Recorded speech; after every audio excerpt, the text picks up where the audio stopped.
to New York, bro. I'm telling you, it's a lot of y'all out there right now. Everybody who's out there, make sure y'all safe. Appreciate everybody who popped out for y'all, bro. We gonna make sure it's safe. Bro, we're not gonna do nothing until it's safe. Yeah, we gotta make sure it's safe. Everybody's good. We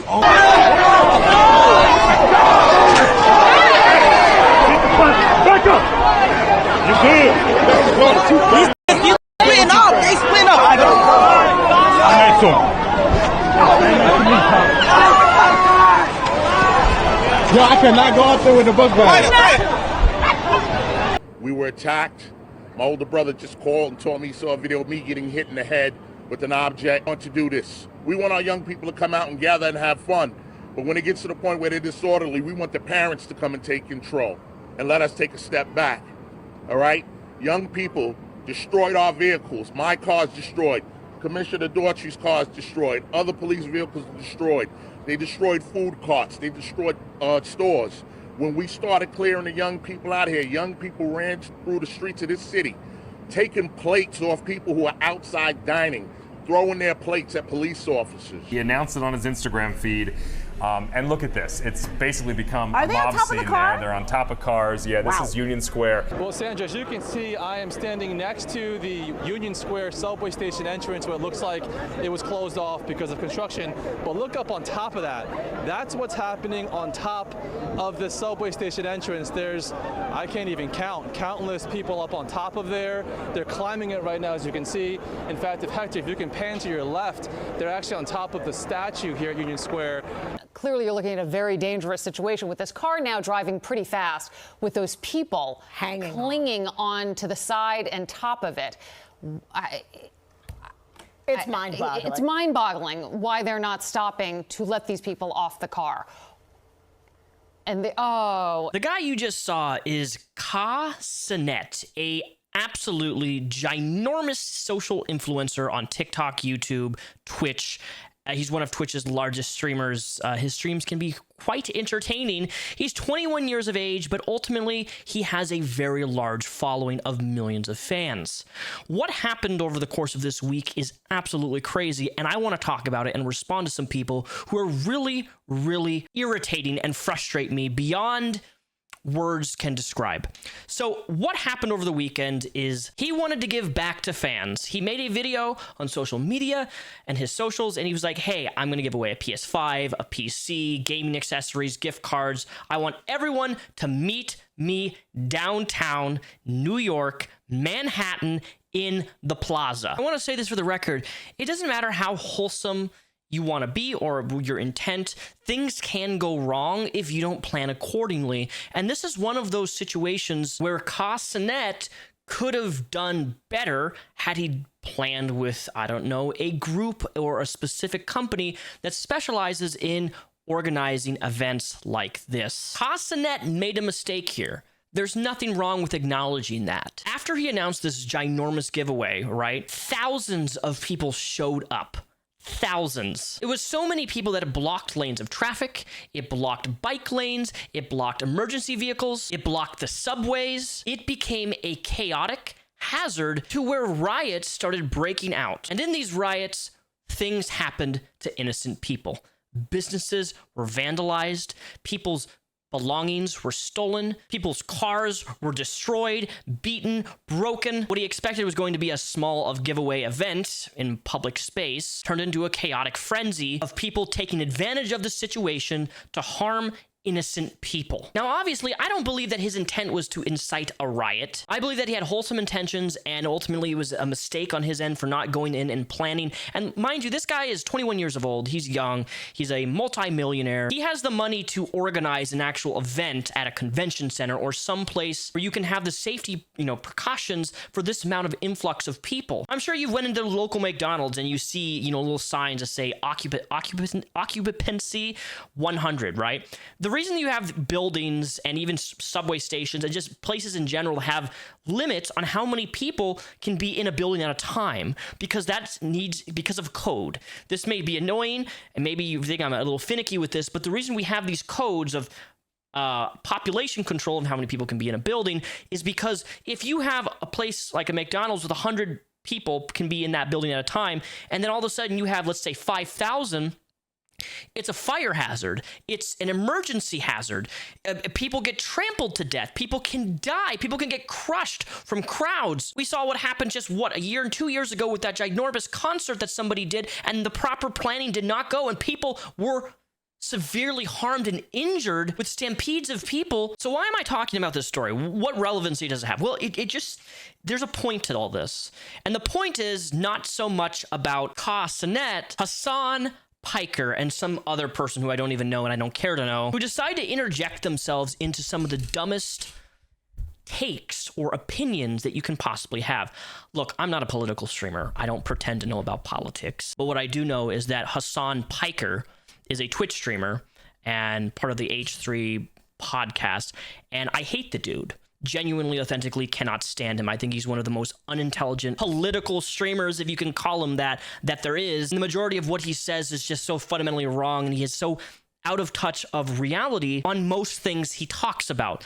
Not all the stuff, but a lot of it. This is what he had to say about this situation. And his whole kiosk was ransacked. All the chips were broken and pulled apart. Things were taken off of it. And he was saying that he was injured because he was trying to stop the kids, and they hit his head, his neck, his back.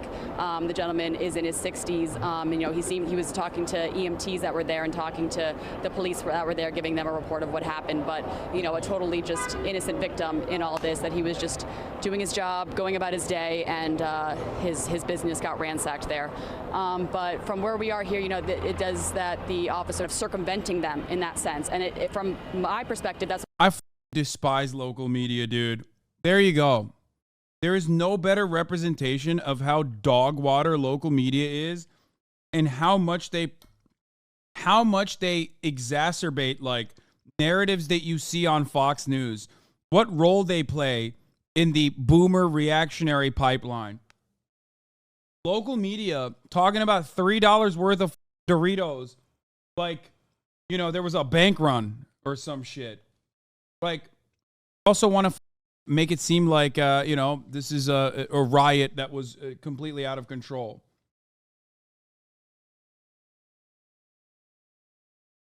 It's tragedy porn met with also like black unruly teenagers. Look at them. Chill. Yo, they violated, bro. Why they do that to him? Yo, chill. Yo, chill. Yo, nah, chill. Oh, you got. Now, I can agree that news media can be very narrative pushing and just very inaccurate in some ways when they report certain things all around the country in different states and different organizations. Not going to deny that. But this particular clip, there's nothing out of context here. And I just love the Hasan just it makes me, it grinds my gears so much when he plays this down as just some unruly teenagers. There was no riot. The news media is just trying to make things like completely out of the control, when there are teenagers and adults jumping on top of vehicles that are moving and driving, them breaking into local businesses. And I just love how you defend a man's $3 Doritos, okay, being stolen. That man's $3 Doritos is his small little local place of business. And now that we've actually seen more camera footage, we can actually see different shots of the guy getting assaulted. He's 60-some years old, so he's an elder man. He has this tiny little shop market on the streets of New York, and he gets ransacked. They open his they take all of his merchandise, which he pays for, by the way, for other people to provide a service for random people on the New York who maybe need some water. Maybe you want a $3 pack of Doritos because you're hungry. And here Hasan has the balls as a millionaire. That's what makes me so angry, is not the fact that what he's saying is so invalidating and dismissive of people's small businesses being taken advantage of and broken. And he defends this as a multi-millionaire. Why do people like this exist? Why is it the entitled rich pieces of shit who can get on camera and literally downplay somebody else's experience because you think $3 Doritos isn't very much to somebody who has their own small little business? Maybe if you weren't such an entitled, privileged prick who rarely offers any sort of actual political conversation of intelligence other than spewing horse shit out of your mouth because you have no understanding of the real world that people live. I'm of the belief, and I'm not going to label all people who are super rich, but I'm of the belief that a large majority of multi-millionaires do nothing to actually contribute to society. It's the choosing to be purely ignorant and ignoring the factual pieces of evidence and other video clips and things that are out there of this riot that occurred and dismissing it all because you want to paint a narrative that it wasn't really an issue. It was an issue. People were injured. Why don't you care about that? Why don't you care about a 6-year-old man's business being broken into and stolen from? Why don't you care about that, Hasan? Why do you kind of laugh there and chuckle and kind of smile? It's the media, man. It's the way that's so sensationalized. They're trying to make it out to be something that it wasn't. No, the media is actually doing a pretty good job of painting it as it was. Now, do I think that was his intent? Absolutely not. Do I think the guy's wholesome and doesn't mean anything by doing this? No. You know, there's bad apples you have a good thing of good apples. There's one bad apple. Other apples start going bad. This is people trying to take advantage of a situation that he meant well, but it turned into something that it was not. And it's important, especially that people see this for what it is, which is him up with this meetup and his viewers and fans taking advantage of the situation, damaging businesses, personal property, vandalism, and God knows what else. Now, it's also important that I mention that I'm not here to defend police. There's other footage that I can't show because YouTube will remove it because it's too graphic. There's a clip out there of officer grabbing like this guy who I didn't see him actually do anything. They grab this guy in like a red hoodie and they grab him and they throw him into the back of a mail truck and they shatter the glass with so much force. His face breaks, like the glass, and just shatters, and they throw him to the ground. I was like, okay, that is overtly aggressive. I didn't see the guy vandalizing or doing anything. Maybe he did, maybe he didn't. I don't know. But I'm not here to defend cops. What I am here to defend is that this riot didn't happen because he's black, okay? And then you get here's another political streamer. I don't even know who this is. I don't care to know who it is. She seems stupid. Honestly, I was inciting a riot. They might not get him on the permits or whatever, but inciting, please. No, he was not inciting. He just made the mistake of being black and being near cops. That was the mistake. I don't know. That shit was a really stupid idea. Like, they knew thousands. Okay, wait. So I have a very nuanced position of, I think it's crazy that he got charged and Trump still hasn't gotten charged when one of them had intent. Lady, what does that even mean? He just made the mistake of being black? Let me make something really abundantly clear, okay? I don't care if this had been Logan Paul, a white dude, doing the same thing. My opinion on this matter would not change, okay? It is not the fact that he's black, that this is why this happened. It's the fact that it was thousands upon thousands of fans. Fans do crazy things. And if you're going to have an event, you have to take the proper precautions to set up with an event organizer and do it in a place where it can hold that amount of people, but also do it in a place where people are not going to be harmed because the area or the street cannot hold that amount of people. Okay, that's as simplistic as I can water this down. He did, in fact, break the law by not having a permit for a ginormous gathering like this, which you need to have in New York. I'm not trying to be nitpicky here, but the reason we have these permits in place and to have them approved at certain locations is for safety. This man is wealthy enough to rent out a convention center. This man is wealthy enough to rent out a stadium for 2 hours to use. He made a mistake. But it wasn't because he's black, man. Do you see what I'm talking? Oh my lord, dude. I don't understand how these people exist. Really, I feel like this is a really super far lefty, like leftist extremist type of dialogue that they think that the reason he's being charged is because he's black, not because he didn't do things properly like you're supposed to do in order to have large, events with thousands of people in a public place. Just what if somebody got trampled to death in this situation? Like, realistically, that's why permits and codes exist. It's not to just be finicky for the sake of being finicky. You don't have building codes just to have building codes. These people are so out of touch of reality, and I want to make it really clear, I'm not all against leftist thinking, and I'm not all against, right conservative thinking. I think that both sides can be extreme on either or. And I think that if you go too far right, it's a problem. You go too far left, it's a problem. But I do notice that on the left side, there seems to be a lot of people like this woman who are just so unintelligent with the things that they say and they spew publicly to their audience, making this into a race debate or race baiting when there's nothing to do with race here. And if you want to make it about race, well then, how do you respond to the police officer who works for the New York police who's also black? He's a black police officer. So what's your response? What's your response to that? Of this post submitted by an influencer saying that he was going to be here today and he was going to give away some gaming systems and some other prizes. It was about 300 people around 1:30, not a big crowd, something we would expect for a social media event like this. But this event grew exponentially, rapidly, fast. And again, this is the power of social media.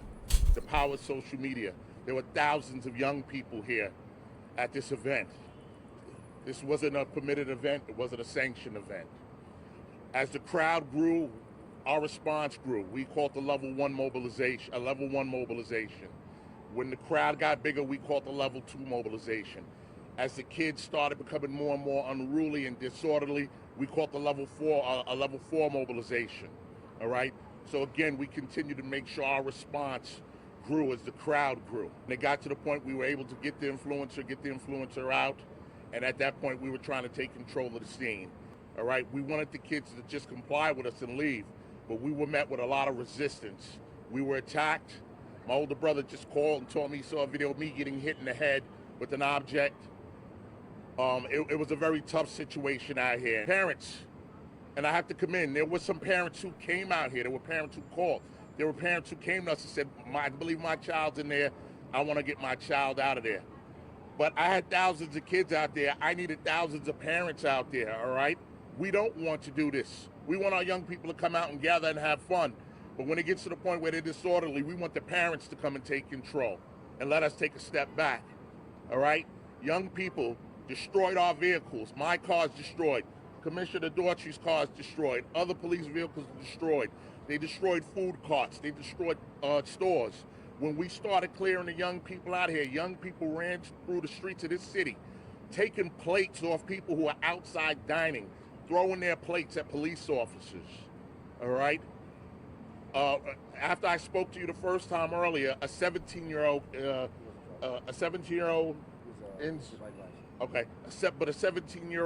was at Bellevue, and we believe the 17-year-old was shot at first, but we come to find out it was from fireworks. But when you have M80s and heavy-duty explosives being thrown around a crowd of thousands of people, you're talking about a very dangerous and chaotic situation, all right? We can't let this happen here. We can't let this happen with our young people. So again, I have to implore the parents, all right? I have to implore the parents that we need your help with this. And again, I got to commend the men and women of the NYPD with their restraint.